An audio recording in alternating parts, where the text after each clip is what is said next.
Seja bem-vindo ao podcast do Ministério Fronteira. A mensagem que você vai ouvir foi pregada pela pastora Elaine Cruz na nossa igreja na Barra da Tijuca, no Rio de Janeiro. Nossa oração é para que você seja abençoado por essa palavra. Não há lugar melhor do que nós estarmos na casa de Deus. Casa fala de construção. Quando a gente fala a palavra casa, a gente lembra de construção, a gente lembra de uma habitação. A gente lembra do lar, aquele local onde a gente não está falando mais só das quatro paredes, mas a gente está falando de um local onde a gente tem sentimento. Tem muita gente que mora numa casa, mas tem muita gente que tem uma casa, mas habita num lar. De fato, ela pode dizer, eu tenho um lar. Quando a gente passa a literalmente ter o sentimento de pertencimento. Mas quando a gente fala de casa de Deus, e hoje eu quero falar sobre casa de Deus, nós estamos falando de algo que é muito mais amplo. Nós estamos falando de algo que é muito maior. Nós estamos falando de algo que vai muito além do que a gente imagina, porque o conceito de casa se amplia. E de uma forma muito rápida, a gente precisa entender que casa de Deus é igual a lugar de aliança e encontro com Deus. Casa de Deus é lugar de aliança e encontro com Deus. Deus criou o homem para a sua glória, Deus deseja se relacionar com o homem. A Bíblia diz que já com Adão e Eva, ele vinha e conversava com eles todo final de tarde. E aí a gente tem a gente tem Adão, a gente tem Abel, a gente tem Caim, a gente tem Noé, Abraão, Isaac, Jacó, muitas vezes construindo altares ao Senhor. Eles se organizavam em alguns lugares, montavam altares e ali eles adoravam a Deus. Ali eles cultuavam a Deus. No meio do campo, no meio do nada, no meio das árvores, não se sabe aonde, que muitas vezes Deus dizia o local, mas muitas vezes a gente não tem isso registrado na Bíblia, mas a Bíblia só diz que eles construíam altares, ofertavam ao Senhor, dizimavam ao Senhor, adoravam ao Senhor. Então, essa necessidade, a partir da saída do Éden, que o homem tem de adorar ao Senhor, é algo que Deus colocou na alma humana. Quando não se adora a Deus, o ser humano é capaz de adorar uma outra pessoa, de adorar uma pedra, de adorar um animal, de adorar o sol, a lua, porque nós nascemos, nós fomos formados com uma necessidade intrínseca de adorar. Uma pessoa que vive hoje, tem muita gente que tem esse discurso, acreditando que não há nada por cima dela, que ela não depende de ninguém, é uma pessoa muito vazia, muito egoísta, muito voltada só para o seu cotidiano, porque o ser humano tem essa necessidade de adorar. Quando não adora o Deus verdadeiro, a gente sabe que literalmente vai tendo a sua vida bastante complexa. Mas é muito interessante, é uma passagem de Jacó. Quando ele sai da sua casa, vai fugindo ali do seu irmão, porque por conta de toda aquela questão do guisado, da primogenitura. E quando ele vai em direção à casa de Labão, antes mesmo dele chegar naquela região e se encontrar com se encontrar com Raquel e Lia, a Bíblia diz assim em Gênesis 28, enquanto dormia, Jacó sonhou com uma escada que ia da terra ao céu e viu os anjos de Deus que subiam e desciam pela escada. No topo da escada estava o Senhor que lhe disse, eu sou o Senhor, os Deus do seu avô Abraão e o Deus do seu pai Isaque. Na terra na qual você está deitado, lhe pertence. Eu a darei a você e a seus descendentes serão tão numerosos quanto o pó da terra. Eles se espalharão por todas as direções, leste, oeste, norte e sul. E todas as famílias da terra serão abençoadas por seu intermédio. Além disso, estarei com você, eu protegerei aonde quer que você vá. Um dia trarei você de volta a essa terra. Não o deixarei enquanto não tiver terminado de dar tudo o que lhe prometi. Então Jacó acordou e disse, certamente o Senhor está neste lugar e eu não havia percebido. Contudo, também teve medo e disse, como é temível este lugar. Este não é outro lugar, senão a casa de Deus, a porta dos céus. Jacó declara, como é temível este lugar.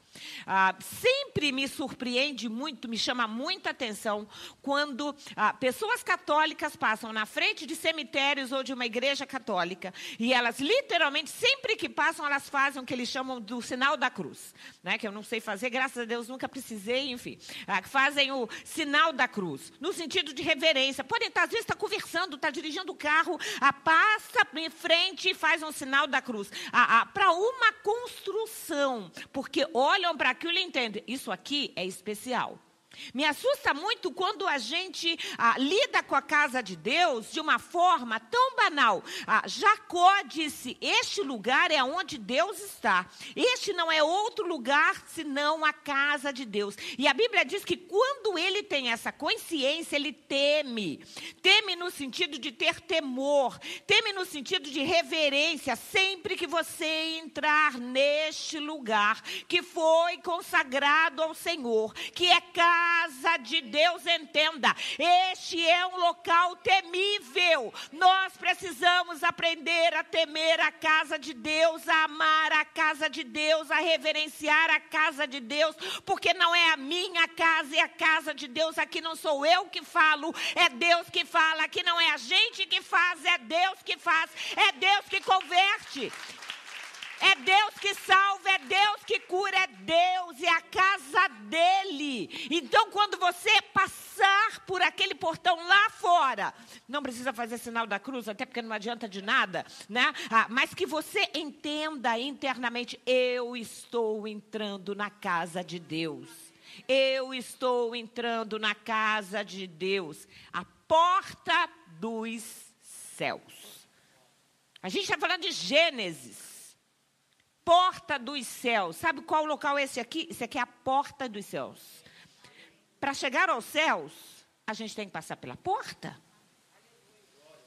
Não existe essa história de São Pedro na porta, com chave na porta. Isso não existe. Esta é a porta dos céus. Aqui é a porta do céu para você. E aí eu quero perguntar, quantas pessoas se converteram ou voltaram para Jesus aqui nesse lugar? Vocês passaram pela porta para chegar aos céus. Esta é a porta dos céus. Então, é importante que a gente entenda isso. A gente não vem para a igreja por amizade, a gente não vem para a igreja por oba-oba, a gente não vem para a igreja só para eventos, a gente não vem para a igreja para mostrar uma roupa nova, a gente não vem para a igreja porque tem amigos, a gente vem para a igreja porque aqui é a porta dos céus. A gente precisa estar na igreja para chegar no céu, eu preciso passar pela porta, estar na igreja para chegar aos céus. Hoje em dia tem muita gente dizendo que não precisa de igreja, você pode ser igreja, você é igreja na sua casa, você é igreja onde estiver, não. Nós precisamos da porta dos céus, nós precisamos da casa de Deus. Casa de Deus é igual à porta dos céus. Não se chega nos céus sem igreja. Por isso que a gente celebra, por isso que a gente comemora, por isso que quando uma porta se abre, uma porta séria de igreja, a festa no céu. É por isso que cada vez que uma pessoa se converte, há festa nos céus, porque aqui é a porta dos céus. Quase 500 anos depois.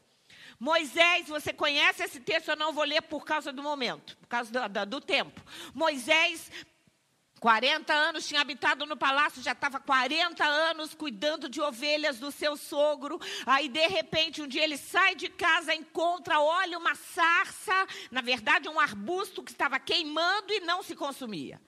E aí a Bíblia diz que ele vai chegando e Deus diz assim para ele, Moisés, Moisés.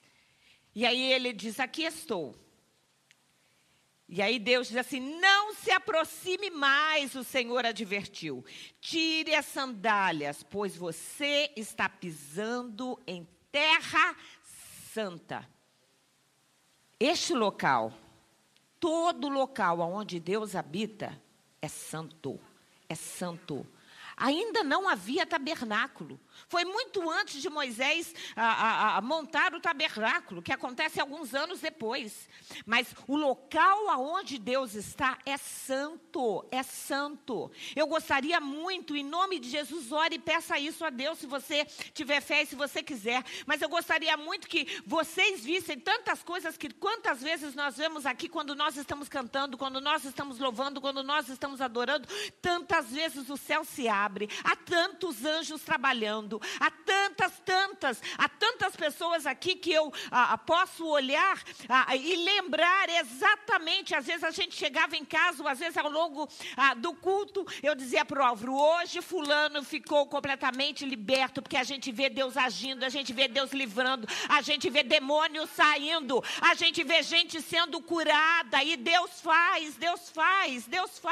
E é lindo isso. Eu sei exatamente o dia que o Walter ficou completamente liberto. Eu sei exatamente o dia, porque Deus mostra, é a casa dele, é aqui que ele limpa, é aqui que ele opera, é aqui que ele trabalha. Isso é casa de Deus, é local santo. Hoje nós estamos numa reunião nossa aqui da família Fronteira, é local santo.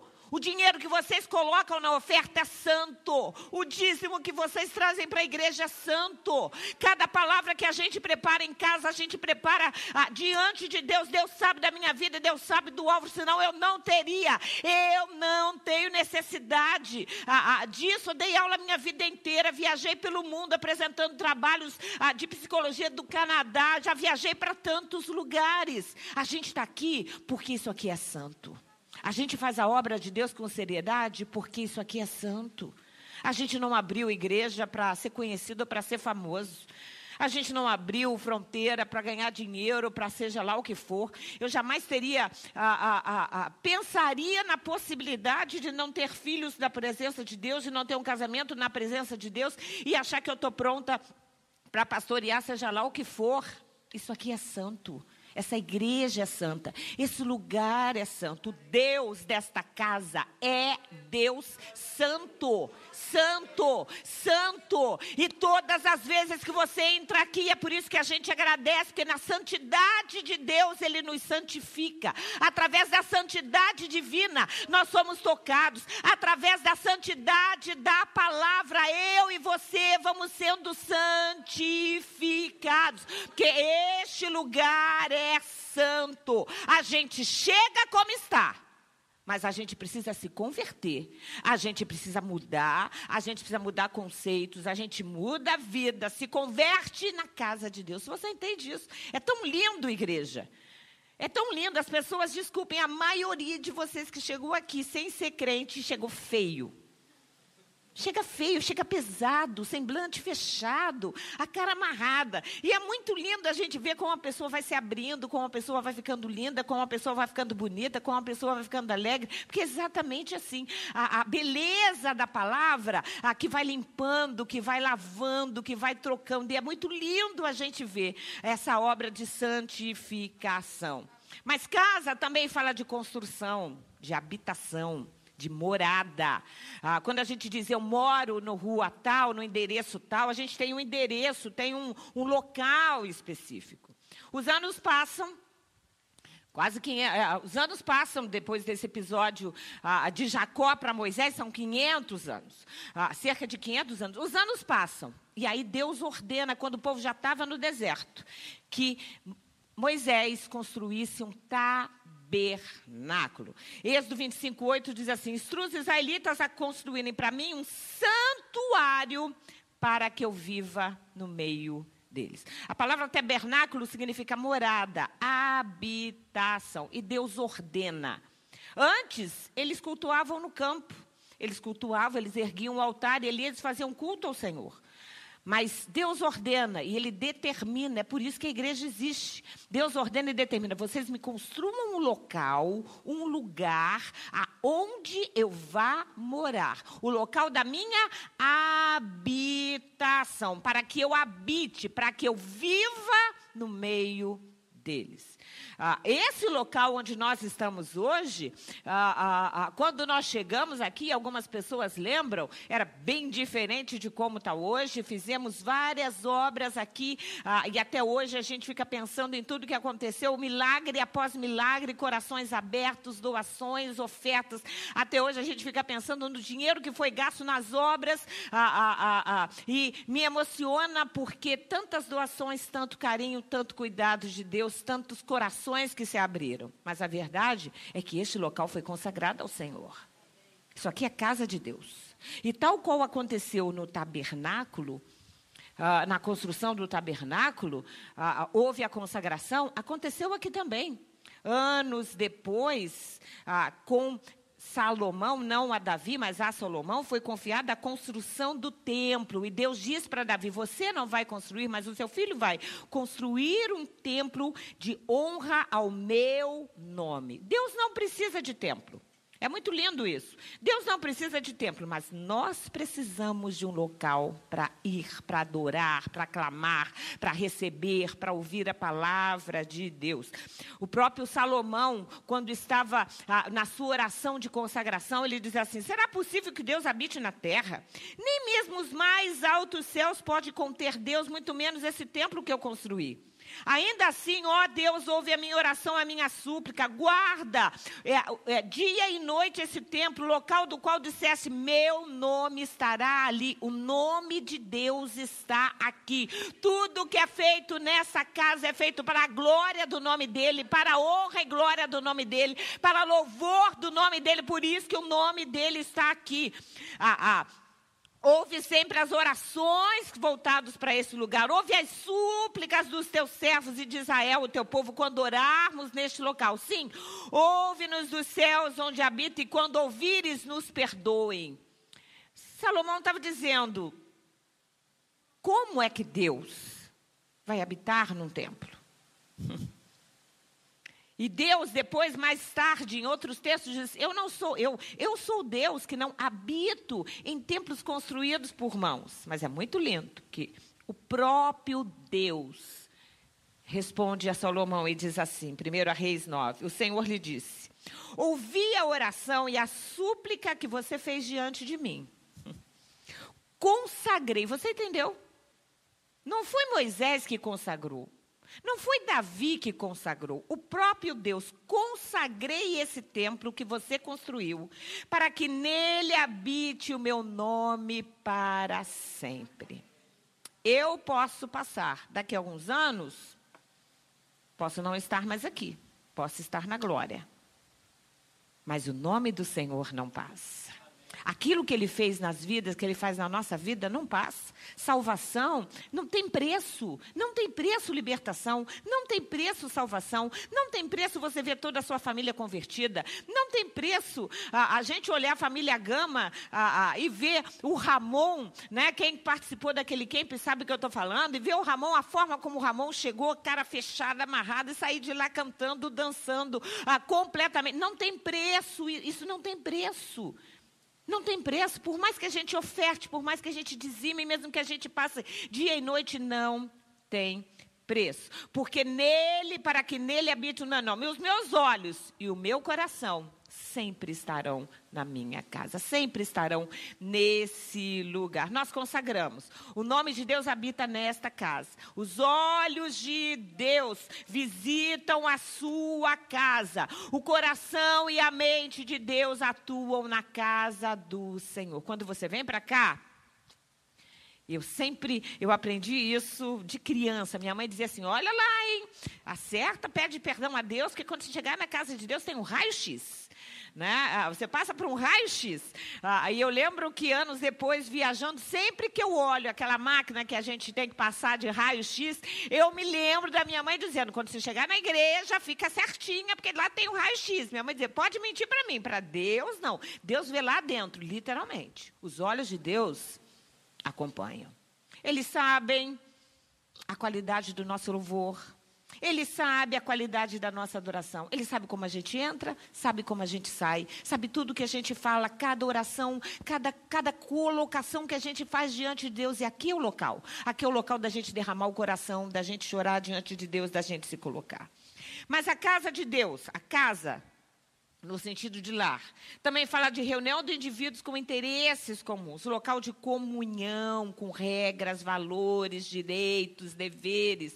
E é muito lindo isso. Deus organizou. A gente vem falando aí do Velho Testamento, a construção do primeiro templo, depois a gente tem a construção do segundo templo. Jesus vem, ele era a própria palavra, mas antes de ir ele diz, olha, fiquem, vocês vão receber poder do alto, vão receber unção. Fiquem em Jerusalém, e a gente sabe que no dia do Pentecostes foi inaugurada a igreja. E é muito lindo quando a gente pensa nessa casa de Deus que começou como um altar no meio do nada, que depois foi organizada por Deus no tabernáculo, que tem tudo a ver com Jesus Cristo. As peças do tabernáculo literalmente desenham a cruz. E aí a gente vem o primeiro templo, o segundo templo, o templo da época de Jesus, chamado Templo de Herodes, que na realidade era do Zorobabel, melhorado. Aí a gente tem o templo que é derrubado no ano 70 depois de Cristo, mas é muito lindo, porque a igreja sempre existiu desde o dia do Pentecostes. Essa igreja, no sentido de lar, no sentido em que 3, 4, 5, eu já fui de igreja com 3.000 pessoas, mas eu me lembro também quando cheguei nos Estados Unidos, por uma questão complexa, que não vale a pena a gente trazer aqui, a igreja que a gente ia receber era uma igreja de 800 pessoas e a gente acabou, porque teve uma divisão, uma briga nessa igreja, meu pai acabou não querendo ir para lá e nós somos uma igreja de 3 pessoas. 3 pessoas. 3 pessoas. E aí era aquela igreja de 3 pessoas, que com a minha igreja, com a minha família éramos 5, então já tinha ali pelo menos 8 pessoas. E a gente ia, se arrumava, e dessas 3 pessoas, um senhor tinha 100 anos de idade. A esposa dele tinha 94 anos. Eu e minhas irmãs, todo mundo, eu era mais velha, tinha 19. Então, assim, você imagina, né, que alegria que não era essa igreja. Todo mundo velhinho, aquele português de Portugal. E essa igreja era enorme. O Álvaro conheceu uma igreja linda, americana, que a gente se reunia, tinha um órgão de tubos. Né? Então, aquele órgão, ele pegava toda a lateral, saía do centro da igreja, pegava toda a lateral. E aí meu pai dizia, vamos louvar o Senhor. Elaine, vai para o órgão. Aí eu sentava no órgão, né? Tocava, não ouvia ninguém cantando, porque o órgão enchia aquela igreja inteira. E quantas vezes eu me lembro de sentada ali tocando aquele órgão, sabe, sentindo aquela melodia, e a gente chorava com a presença de Deus. Meses depois, tinha muita gente na igreja. Mas a gente sempre se lembra, sabe, daqueles cultos em que, às vezes, não ia ninguém. Era só a gente saía de casa, viajava 1 hora e pouco, pegava a estrada, porque era no outro estado, essa igreja do estado que a gente morava, a gente chegava ali, só a família, tocava o órgão, minha mãe levava o violino, meu pai levava o violão, minha irmã que faleceu tocava sax. Às vezes a gente ficava ali cantando, tocando, cantando e tocando. Meu pai pregava como se a igreja estivesse lotada. E era culto ao Senhor. E a gente sabia que ali a gente recebia de Deus. Isso é lar. Isso é casa de Deus. É onde Deus faz. E aí a gente vai com alegria independente. Quando a igreja está lotada, eu fico muito feliz. Quando a igreja está vazia, tem menos pessoas, eu também fico muito feliz. Porque, na verdade, quem cultua tem a felicidade de cultuar, tem a alegria de cultuar. É por isso que a Bíblia diz, alegrei-me com os que me disseram, vamos à casa do Senhor. Você pode dizer para quem está do lado, vamos à casa do Senhor. Igreja fala de crescimento. Salmo 52, o salmista diz assim, veja o que acontece aos poderosos guerreiros que não fazem de Deus a sua fortaleza, confiam nas suas muitas riquezas e refugiam na sua maldade. Eu, porém, sou como a oliveira que floresce na casa de Deus. Você pode repetir isso? Eu sou como uma oliveira que floresce na casa do meu Deus. Casa de Deus fala de bênçãos, de felicidade, de cuidado divino. Salmo 65 diz assim: como são felizes aqueles que escolhes e trazes a ti. Todos vocês que estão aqui, todos vocês foram trazidos, foram escolhidos por Deus. Ele escolhe todos, mas nem todos ficam. Vocês resolveram ficar. Graças a Deus resolveram ficar na presença de Deus. Para viverem, aqueles que escolhes para viverem nos teus atos, transbordamos de bênçãos da tua casa, no teu santo. Todas as vezes que você vem à igreja, você volta com bênção. Todas as vezes que você vem à igreja, você transborda de bênçãos. Quantas vezes eu já disse, às vezes, na minha infância ou adolescência, eu falava: nossa, hoje o culto foi chato, hoje o culto foi isso, ou então o culto foi assado. Minha mãe dizia: minha filha, fecha a sua boca para você não perder as bênçãos que você recebeu. E a gente, criança, perguntava: cadê a bênção? Não tem a bênção, não vê a bênção chegar. Aí eu falo criança mesmo, 4, 5 anos. E eu lembro da minha irmã, então, a Elaís era mais: mãe, não tem bênção nenhuma, não sei o que eu queria, não chegou, tal, não sei o que. Mas todas as vezes que você vem à igreja, você volta transbordando de bênçãos da casa de Deus. Igreja fala de reverência. Eclesiastes 5:1 diz assim: quando você for ao santuário de Deus, seja reverente. NVI diz assim: tome cuidado com o que faz. E na NVT, quando você for ao santuário de Deus, tome cuidado com o que você faz e ouça com atenção. Age mal quem apresenta ofertas a Deus sem pensar. Quem chega na presença de Deus assim: cheguei e sem pensar, sem ser de uma forma contrita, apresenta a sua oferta ao Senhor. E aí eu estou falando só de oferta monetária, não. O louvor é oferta. Reverência é oferta. Submissão é oferta. Isso tudo é oferta diante de Deus. Mas também fala de ofertas financeiras. Salmo 96 diz: deem ao Senhor a glória devida ao seu nome e entrem nos seus átrios ou na igreja trazendo ofertas. Mas fala também de hierarquia, de decência, de ordem. 1 Timóteo é muito interessante porque Paulo, no capítulo 3, vem listando o dever dos diáconos, o dever dos pastores, o dever dos membros, como é que a gente entra, como é que a gente precisa se relacionar. Ele diz assim: embora eu espere vê-lo breve, escrevo-lhe essas coisas agora para que, se eu demorar, você saiba como as pessoas devem se comportar na casa de Deus. Ela é igreja do Deus vivo, coluna e alicerce da verdade. A gente precisa saber como se comportar na casa de Deus.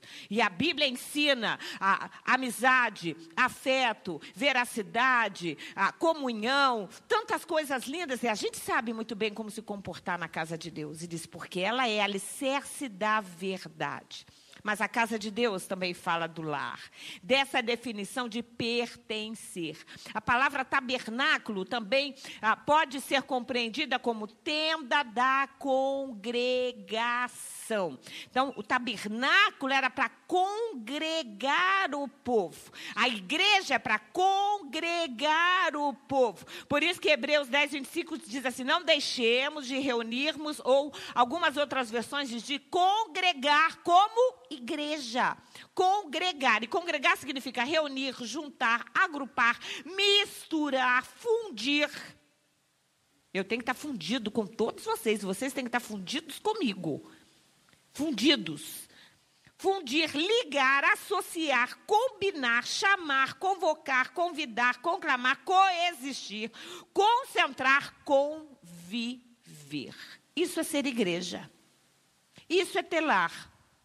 Um lar onde as pessoas não convivem, um lar onde as pessoas não conversam, um lar onde não tem comunhão, um lar onde as pessoas não se tocam, um não sabe do outro, não é lar, é uma casa. É uma casa. Para ser lar, para ser local de congregação, eu preciso aprender a amar, eu preciso aprender a ouvir, eu preciso aprender a abraçar. É por isso que a gente tem Café Fronteira, que agora, nesse período, não pode ter, mas é por isso que a gente tem Café Fronteira, é por isso que a gente tem eventos, é por isso que a gente está junto, porque é por isso que a gente diz família fronteira, porque é lar, é unidade, é comunhão. Efésios 4 diz assim: Ele designou alguns para apóstolos, outros para profetas, evangelistas, outros para pastores e mestres, com o fim de preparar os santos para a obra do ministério. E lá no finalzinho ele diz assim: seguimos, cresçamos em tudo, deixe dele todo o corpo, e nós somos o corpo, ajustado e unido pelo auxílio de todas as juntas.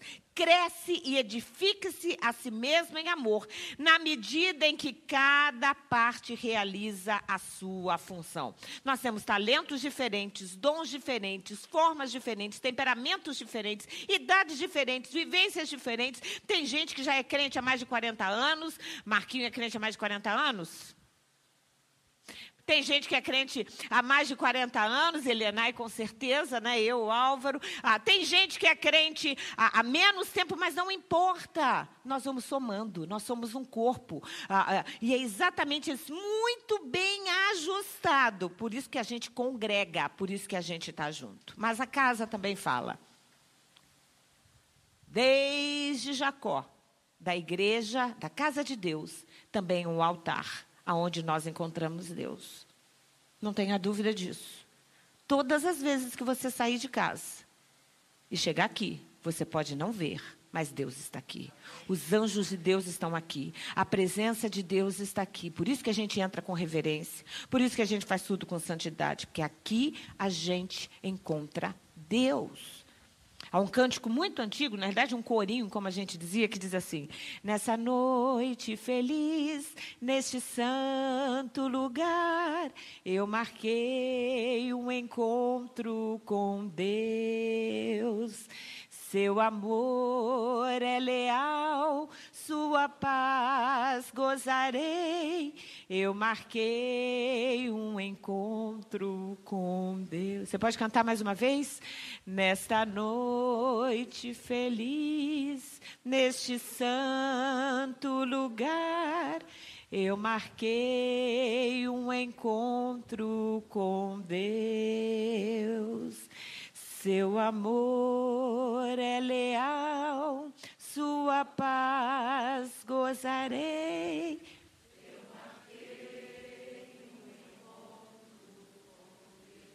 Você não colocou o seu nome no aplicativo. Você marcou um encontro com Deus. Você não conversou com algumas pessoas para saber se você vai ou não vai no culto. Você marcou um encontro com Deus. Quinta-feira à noite, você tem marcado um encontro com Deus. Domingos, você tem marcado um encontro com Deus. Entenda isso para a sua vida espiritual. Entenda isso diante de Deus. Todas as vezes que você está aqui, não é para me encontrar. É para encontrar Deus. Tem que ser para encontrar Deus. Não é para encontrar o namorado, não é para encontrar o amigo, é para encontrar Deus. É para encontrar Deus. A gente vem para encontrar Deus. Salmista, no Salmo 84, diz assim: como é agradável o local da tua habitação, a minha alma nela e até desfalece pelos atos do Senhor. Como são felizes os que habitam em tua casa, louvam-te sem cessar. Eu estou pulando aqui. Quando eles passam, aqueles que habitam na casa do Senhor, quando passam pelo vale de Baca, isso é, pelos momentos mais difíceis da vida, nos momentos mais aflitivos, fazem dele lugar de fontes, de chuva de outono, prosseguem o caminho de força em força. Quando você entende a importância da casa de Deus e vem à casa de Deus, compreendendo que esse local é santo, que Deus está aqui, que Ele vai renovando, você vai prosseguindo o seu caminho de força em força. Melhor é um dia nos teus átrios do que 1000 em outro lugar. Prefiro ficar à porta da casa do meu Deus a habitar em qualquer outro lugar. Eu prefiro.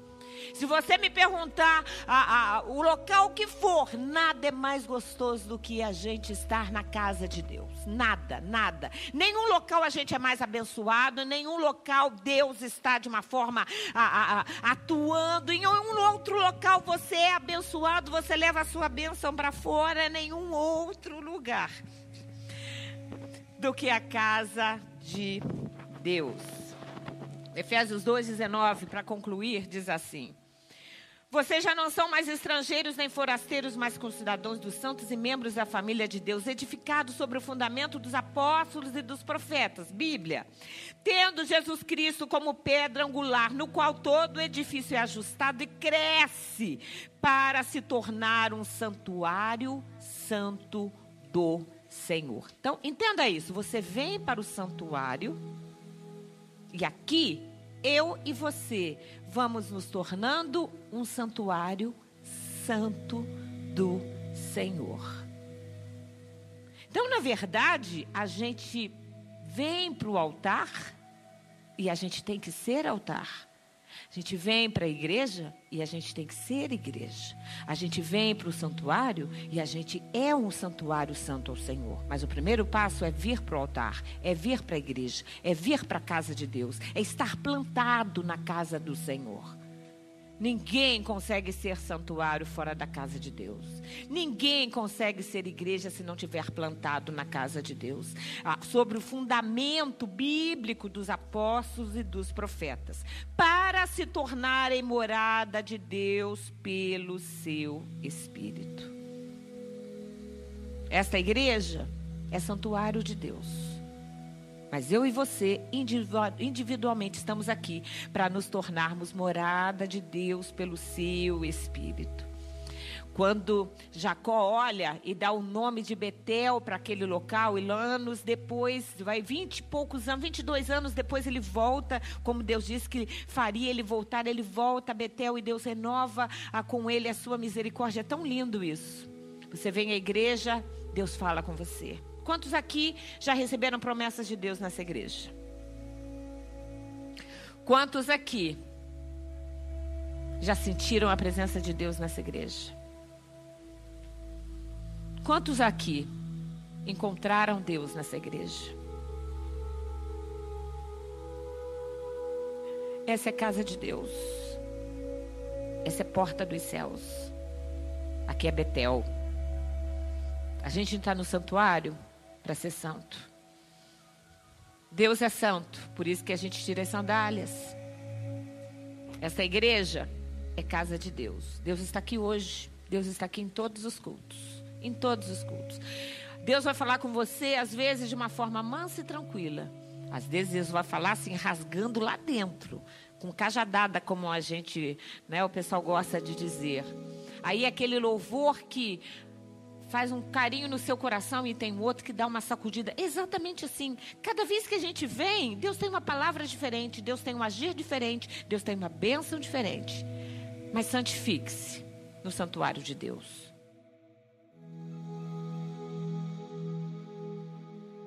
Se você quiser saber mais sobre nós, visite nosso site em ministeriofronteira.com.